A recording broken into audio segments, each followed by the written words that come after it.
마태복음 7장 1절에서 12절 비판을 받지 아니하려거든 비판하지 말라.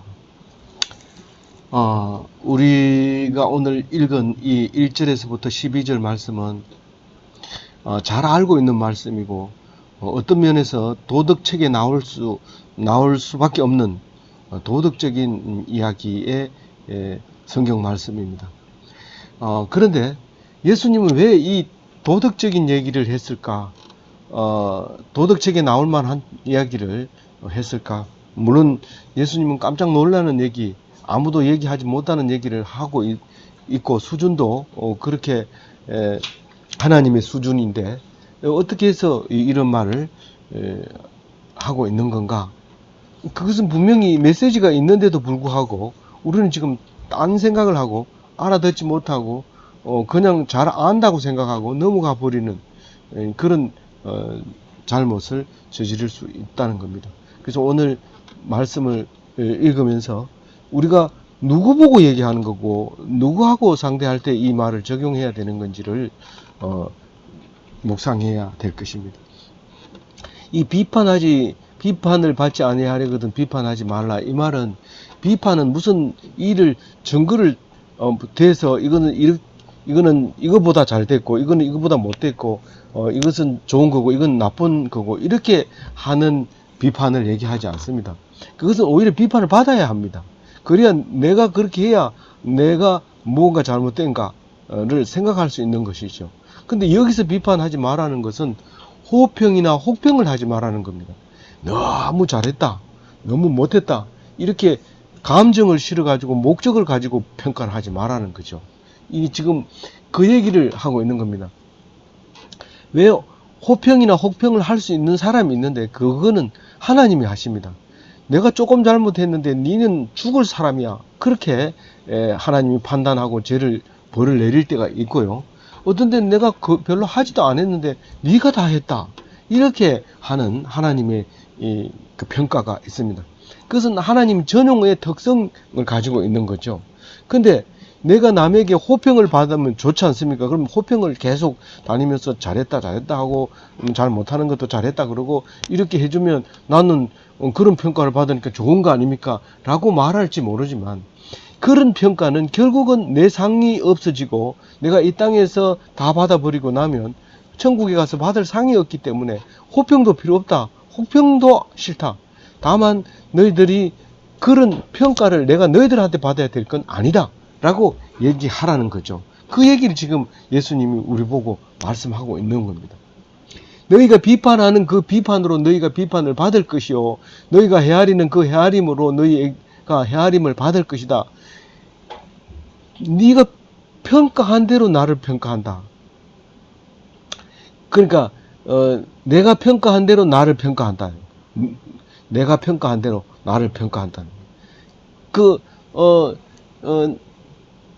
정치적인 문제이기 때문에 말씀을 드리기가 곤란하지만 그 언론의 막강한 힘을 빌어서 남을 힘들게 해놓은 그 사람은 지금 그 언론에 의해서 지금 어려움을 당하고 있습니다. 평가를 하는 그대로 자기가 평가를 받는다는 사실은 조금도 부족함이 없는 말씀입니다. 그래서 용서하라. 용서해야지 이 사회가 정말 행복한 사회가 되는 것이지 징계하면 결국은 징계가 이 땅에 만연하게 되고 그 징계로 말미암아 불안하게 되고 불행하게 되고 슬퍼지게 되고 기쁨이 없어지게 되는 거죠. 그래서 그렇다고 해서 뭐든지 용납하고 호평하고 이렇게 한다면 가치 기준이 없어지기 때문에 그건 안 되는 겁니다. 그러나 용서는 평가가 아니라 용서는 해야 됩니다. 평가는 분명히 하되 용서를 해주는 거. 그게 중요한 거죠. 그래서 할 말을 안 하고 그렇게 해야 되는 거죠. 그래서 평가해서 받은 가치가 나의 가치가 됩니다. 그러니까 내가 어떤 물건을 봤어요. 야, 이건 진짜 대단하다. 그러면 그 가치가 바로 내가 가치라는 거예요. 근데 야, 이 물건은 별 볼 일 없다. 그럼 네가 가치가 그거라는 거죠. 그 참 신기한 얘기입니다. 이거를 다 얘기할 수 없습니다.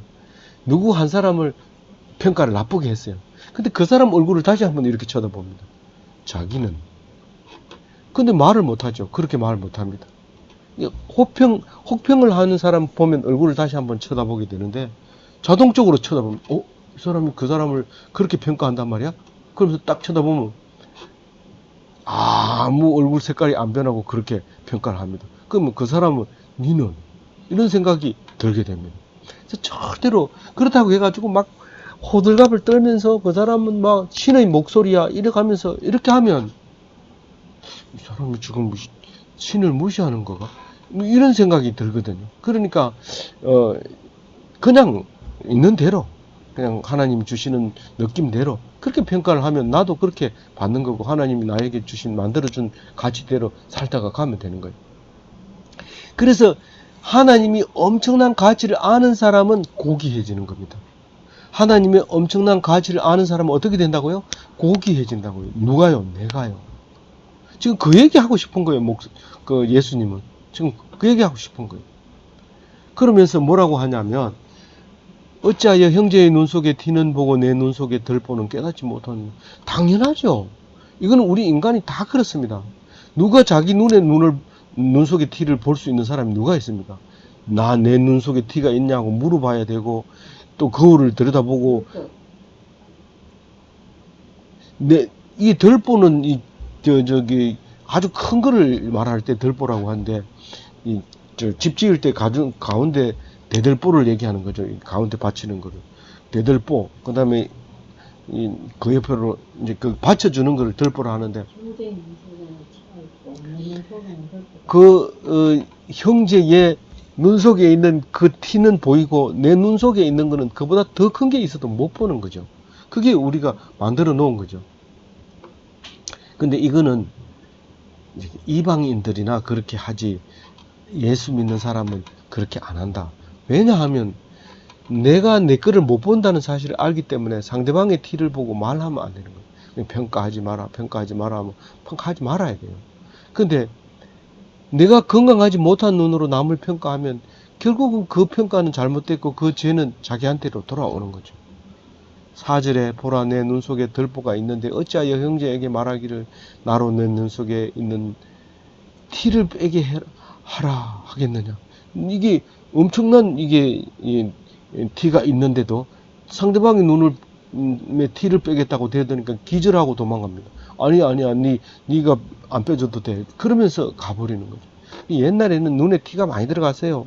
그래서 지금도 여전히 생각나는데, 눈에 티가 들어가면 바람이 불어서 들어가기도 하고, 곡식 타작 마당에 그게 티가 들어가기도 하고, 특히 볼이 그게 들어가면 엄청 아프고 오랫동안 이게 빠져나와도 힘듭니다. 그게 자꾸 안으로 들어가기 때문에 어른이 아니고는 스스로는 절대로 못 뺍니다. 가면 보통은 눈을 까집어 가지고 세게 부릅니다. 보통은 그렇게 뺍니다. 뭐 손을 댈 수도 없고 절대로 안 됩니다. 눈을 딱 뒤집은 다음에 세게 부는데 그 바람도 보통 바람이 아니에요. 그래 어릴 때는 눈에 티를 굉장히 조심해야 되고 힘들어요. 근데 자기를 알면 남을 평가할 수 있어요. 근데 자기를 모르면 남을 평가 못해. 내 눈 속에 들어있는 티를 빼지 못하면 남을 평가할 수가 없다는 거죠. 그러면서 5절에 이런 얘기를 합니다. 5절 같이 읽어볼게요. 외식하는 자여 먼저 내 눈 속에 들보를 빼어라. 후에야 밝히 보고 형제의 눈 속에 티를 빼리라. 우리가 보통 검은 안경을 딱 씁니다. 쓰고 상대방을 평가를 합니다. 그리고 특히 검은 안경을 쓰는 직업이 있어요. 그 직업은 상대방의 결점과 흠과 의도를 빨리 파악하기 위해서 검은 안경을 딱 씁니다. 쓰면 상대방의 일거수일투족을 상대방 모르게 내가 판단할 수 있어요. 그래서 검은 안경을 쓰죠. 근데 예수님은 검은 안경을 쓰지 마라. 네가 지금 검은 안경을 쓰는 이유는 네 눈 속에 들어있는 그 질병, 눈이 가지고 있는 시력을 저하시키는 그것을 가리려고 지금 검은 안경을 썼으니까 그거부터 치료를 하고, 그리고 검은 안경을 벗고, 그래도 평가하지 말아라. 그래도 검은 눈을 치료하고 검은 안경을 벗고 그래도 평가하지 말아라. 어디에 그런 말이 있어요? 제일 첫 번째 1절에 나오잖아요. 평가하지 말아라는 거예요. 남의 속에 눈에 들어있는 티를 빼려고 안경 벗었다. 난 눈 치료했다. 그러니까 내가 빼줄게. 그거 하지 말라는 거예요. 검은 안경을 딱 벗는다는 건 무슨 말이냐면 마음의 눈으로, 믿음의 눈으로, 정결한 눈으로, 하나님을 보는 눈으로, 그리고 상대방을 보라는 거예요. 그럼에도 불구하고 평가하지 마라. 그 평가는 하나님이 하는 것이니까 하지 말라는 거예요. 그래서 꼭 해야 된다면, 네가 꼭 해야 된다는 하나님 말씀으로 평가를 해야 된다. 뭐로 평가해야 된다? 말씀으로. 다른 말로 율법으로 평가를 해야지, 율법 말고 어떤 내 생각에는 하지 말아요. 내 생각에는 하지 말라는 거예요. 율법이 그렇다고 가르치면 그대로 하라는 거예요. 그러나 그때는 목숨을 걸고 해야 됩니다. 율법을 가지고 할 때는 목숨을 걸고 해야 돼요. 그래서 내 생각에는 하지 마라. 그런 말을 하고 있습니다. 6절 같이 읽어볼게요. 거룩한 것을 개에게 주지 말며 너희 진주를 돼지 앞에 던지지 말라. 그들이 그것을 발로 차고 돌이켜 너희를 찢어 상하게 할까 염려하라. 아니, 개에게 진주를 던지고 돼지에게 거룩한 것을 개에게 주고 진주를 돼지에게 던지는 사람을 예수님이 많이 봤다는 얘기입니까? 이런 사람 없어요. 근데 예수님 지금 이 얘기하고 있는 거예요. 무슨 말이에요? 개 보고 얘기하는 거 아니에요. 돼지 보고 얘기하는 거 아니에요. 개하고 돼지나 마찬가지인 사람이 있는데 그 사람은 어떤 사람이에요? 지혜가 부족해서 짐승 같은 사람이 있어요. 무슨 말을 하면 말을 못 알아먹어요. 하나님 말씀을 멸시하고 진짜 하나님 말씀이 있는 대로 갖다가 펴놓고 몇 장 몇 절 이렇게 읽으면 자기를 욕하는 줄 알고 신성 모독이라고 하면서 네가 하나님을 모독해서 이렇게 하면서 너를 짓밟고 찢고 상하게 하는 거예요. 예수님이 결국은 개 돼지에게 말씀을 주지 않으려고 했는데 결국은 그 개 돼지에게 밟고 찢고 상하게 됨을 당하게 되는 겁니다. 하지 말라는 거지 할 수 없이 그렇게 당할 수는 있는 거예요. 7절 구하라 그리하면 너희에게 주실 것이요 찾으라 그리하면 찾아낼 것이요 문을 들이리라 그리하면 너희에게 열릴 것이니. 우리 이 말 모르지 않습니다. 근데 구하는 사람 없습니다. 두드리는 사람 별로 많지 않습니다. 뭐 기도한다고 되는 거 아니야. 여기 와서 우리가 열심히 성토를 해. 그러면 열리죠. 근데 그 화가 자기한테 다 돌아오죠. 하나님은 우리의 기도를 듣고 있습니다. 구하는 것을 다 알고 있습니다. 우리가 필요한 걸 다 알고 있습니다. 우리가 필요한 걸 만약에 우리가 입으로 다 얘기한다면 하루 종일 얘기해도 다 못합니다. 하나님, 날씨를 몇 도로 만들어주세요. 바닷물을 몇 도로 만들어주세요. 기후를 몇 도로 하게 해주세요. 오늘 누구를 만나게 해주세요. 이걸 다 얘기하면 하루 종일 요구해도 안 됩니다. 근데 하나님은 다 알고 계셔요. 근데 네가 구하기만 하면 네가 구하지 않은 것까지도 해서 완벽하게 차고 넘치도록 주시는 거예요. 구하면 준다고 했어요? 안 준다고 했어요? 8절 읽어봅니다. 구하는 이마다 받을 것이요 찾는 이는 찾아낼 것이요 두드리는 이에게 열릴 것이다. 너희가 생각 못한 것까지 넘치게 주는데 결단코 부족하지 않게 해주신다. 부족하지 않도록 채워주신다. 반드시.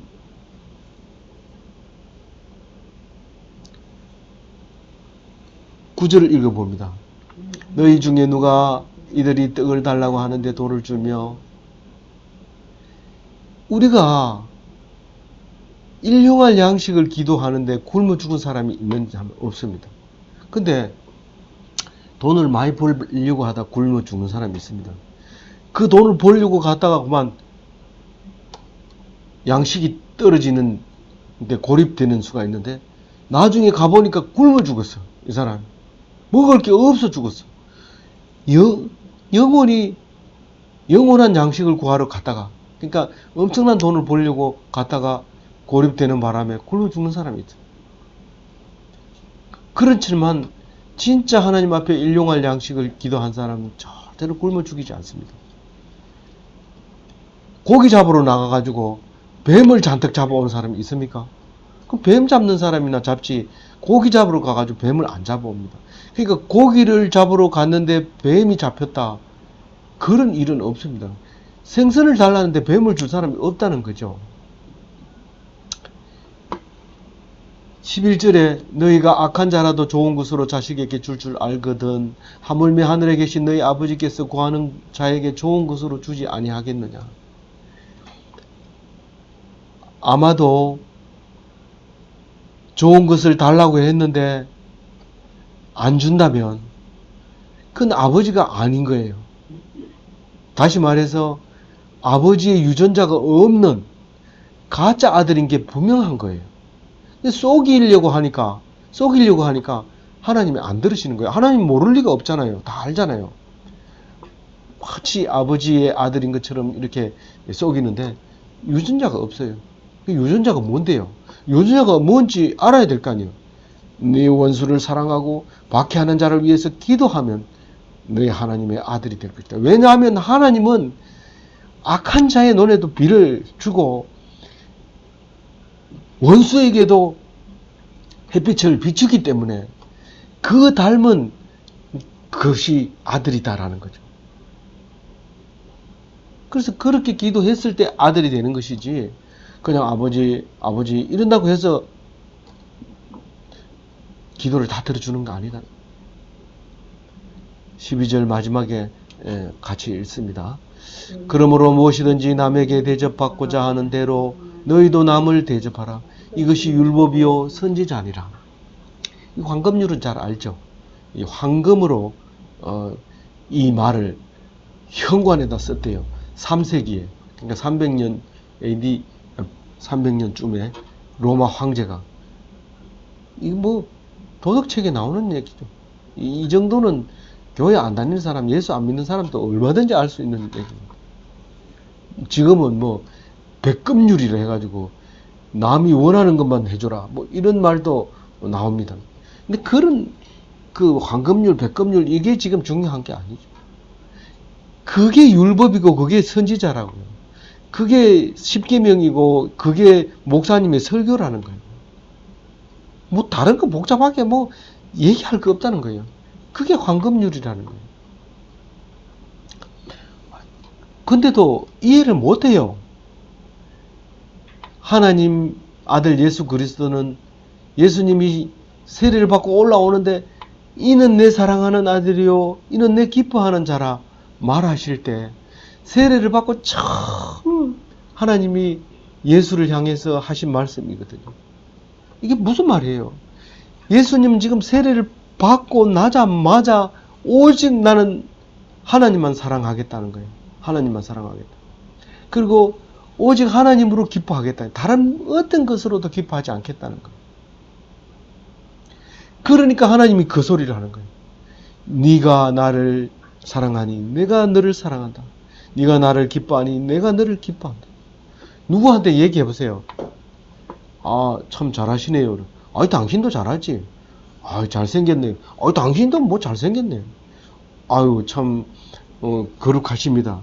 아유, 그렇게 말하지 마세요. 뭐 당신은 내보다 더한데 부족합니다. 미안합니다. 욕해보세요, 그 사람. 따보다.